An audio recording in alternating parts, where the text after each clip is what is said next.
मुंबई रात, स्टेशन पर दहशत, इत्सिंदागी बदाल दी। सोचो, रात का 1 बज रहा है। मुंबई का एक जाना माना रेलवे स्टेशन, लेकिन इस वक्त बिल्कुल सुना, बिल्कुल खामोश।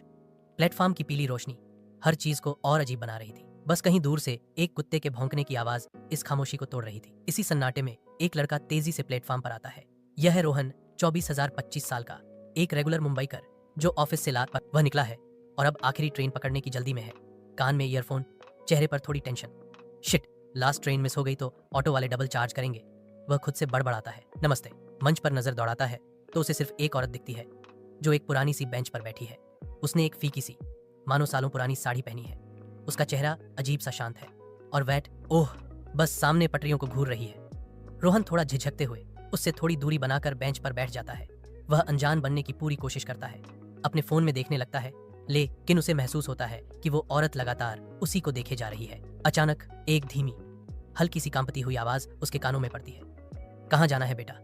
रोहन ईयरफोन निकालता है। जी? इतनी रात को अकेले कहाँ जाओगे? उस औरत ने वही सवाल दोहराया। उसकी आंखों में एक अजीब सी उदासी थी। रोहन को थोड़ा अजीब लगता है, पर वो बोल देता है, बस अगला स्टेशन। आप? ए चेहरे पर एक हल्की सी मुस्कान आती है, पर वह मुस्कान खुशी की नहीं, दर्द की लगती है। मेरा तो यही आखिरी स्टेशन है, वह कहती है। यहां से आगे जा नहीं पाती। रोहन उलझा। अचानक बत्तियां झपकी। नका रोहन को कपकपा देता है। ये लाइट्स को क्या हुआ? और तभी उसे दूर से ट्रेन की सीटी सुनाई देती है। रोहन के चेहरे पर राहत आ जाती है। थैंक गॉड, आ गई ट्रेन। वह खड़ा हो जाता है, आगे और मंच के किनारे की ओर बढ़ता है। वह औरत जिसका नाम जैनब था अभी भी वहीं बैठी उसे ही देख रही थी। सुनो, जैनब की आवाज पीछे से आती है। रोहन मुड़ता है। पटरी पार करो मत करना, ट्रेन आ रही है, जैनब ने चेतावनी दी। रोहन थोड़ा हौंस देता है। अरे आंटी, मैं पागल थोड़ी हूँ, ट्रेन सामने से आ रही है, प्लेटफॉर्म से ही चढ़ूंगा। ट्रेन की रोशनी अब प्लेटफॉर्म आरएम पर फैलने लगती है, पर यह अजीब था, बहुत अजीब।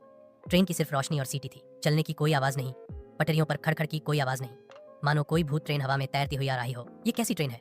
रोहन हैरान था। वह जैनब से इस बारे में पूछने के लिए मुड़ता है, पर वह बेंच खाली थी।